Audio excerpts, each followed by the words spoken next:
an innocent 14-year-old, a drifter with delusional intentions, a nationwide manhunt with a bizarre conclusion. The #1 story on our list: Elizabeth Smart vanishes. In the early morning hours of June 5th, 2002, 9-year-old Mary Catherine Smart woke up her parents, Ed and Lois, in the family's Salt Lake City home.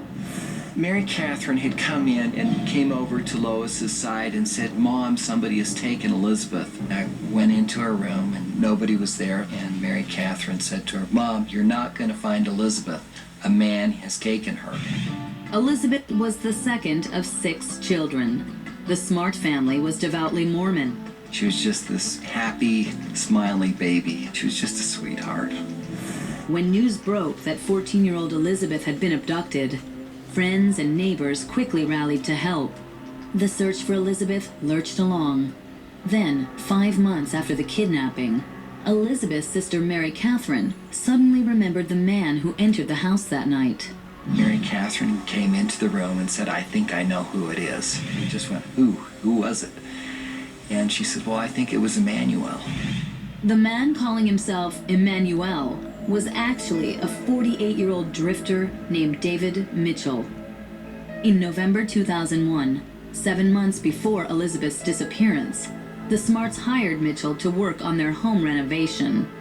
He had came up to the house, saw the girls for a very, very short time, but he never came again. He was supposed to, and he never showed up again. Until the following spring. According to police reports, on the night of June 5th, Mitchell broke into the Smart home, kidnapped Elizabeth at knife point, and took her to a campsite in the foothills above Salt Lake City. Mitchell didn't live alone. The former Mormon and self-proclaimed spiritual leader was married to 57-year-old Wanda Barzy. Elizabeth remembers the makeshift home Mitchell and Barzy created.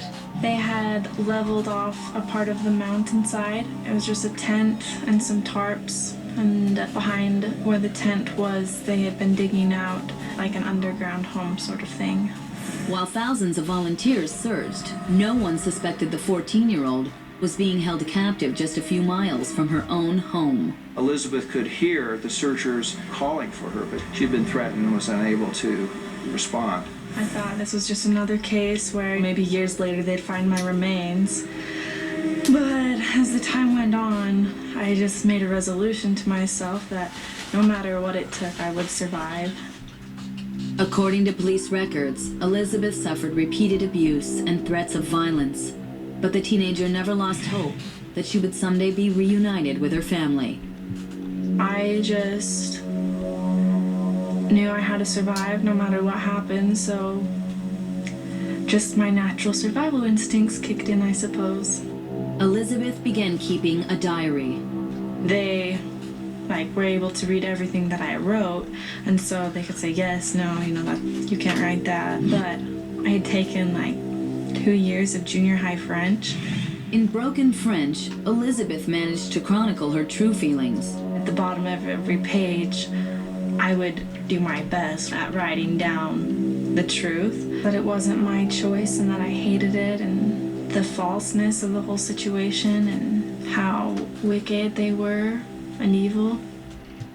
According to police reports, in October 2002, Mitchell and Barzy took Elizabeth to Lakeside, California, near San Diego, and set up camp. The most bizarre thing about this was that they weren't hiding. They were walking amongst us.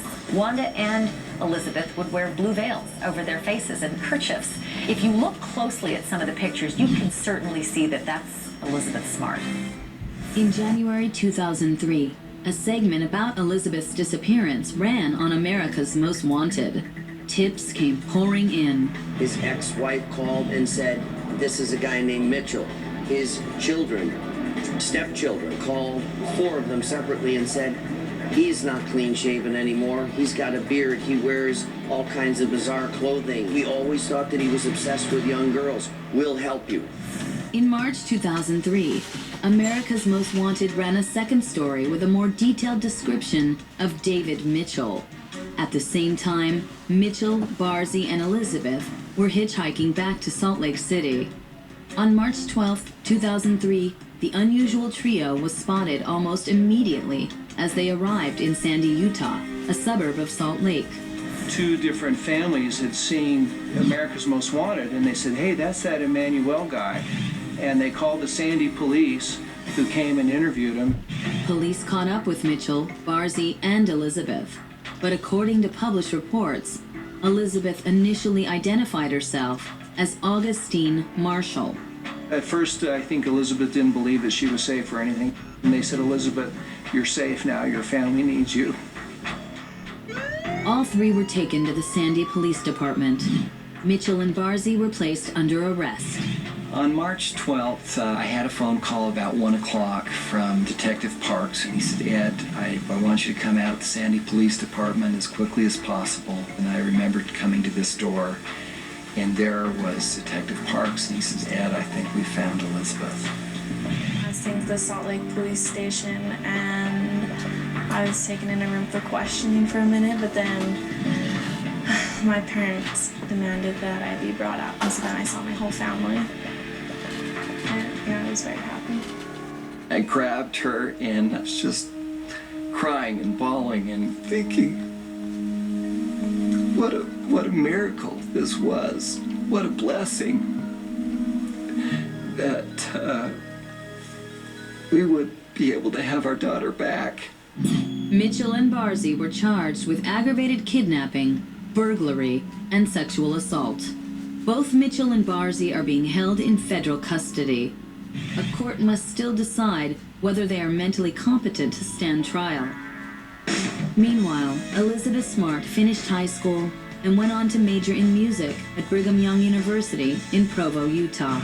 The young woman who once remained quiet about her ordeal is now breaking her silence in an effort to help families of other missing children. I have to remember, all the people that did not give up on me and who kept searching for me. I don't think anyone should ever give up, and, you should always look for your children.